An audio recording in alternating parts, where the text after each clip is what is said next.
ഇത് നമുക്കൊരു അടിപൊളി വറുത്തരച്ച ഉരുളക്കിഴങ്ങ് കറി എങ്ങനെയാണെന്ന് നോക്കാം. എല്ലാവരും കഴിച്ചിട്ടുണ്ടാവും. നമ്മുടെ ചെറുപ്പകാലങ്ങളിലൊക്കെ കഴിക്കാറുള്ള ഒരു കറിയാണിത്.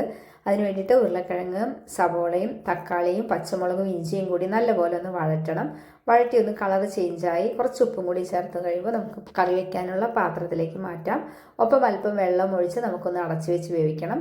ഒപ്പം കറിക്ക് വറുക്കാൻ ആവശ്യമായ തേങ്ങയും അതുപോലെ തന്നെ ഉള്ളിയും ഒരു വെളുത്തുള്ളിയും കൂടി ചേർത്തിട്ട് നല്ലപോലെ 1/2 ടീസ്പൂൺ പെരിഞ്ചീരകവും മഞ്ഞൾപ്പൊടിയും 1 ടീസ്പൂൺ മല്ലിപ്പൊടിയും 2 ടീസ്പൂൺ മുളക് പൊടിയും ചേർത്ത് നല്ലപോലെ കളറ് മാറുന്നവരെ വഴറ്റി അതൊന്ന് അരച്ച് വെക്കണം. നമുക്ക് പേസ്റ്റ് രൂപത്തിലൊന്ന് അരച്ച് വെക്കുക. ഒപ്പം നമ്മൾ കറി തിളച്ച് വന്നിട്ടുണ്ട്. അതിലേക്ക് അരപ്പ് ചേർത്ത് ഒപ്പം ഉള്ളിയും കൂടി മൂപ്പിച്ച് കഴിഞ്ഞാൽ നമ്മുടെ കറി സൂപ്പർ കറി റെഡിയാണ്. ഇത് ചോറിൻ്റെ കൂടെയും ചപ്പാത്തിയുടെ കൂടെയൊക്കെ അടിപൊളി കറിയാണ്. ഇത് നമ്മൾ ചെറുപ്പകാലത്തൊക്കെ നമ്മുടെ വീടുകളിൽ സ്ഥിരം വെക്കുന്ന കറിയാണ്.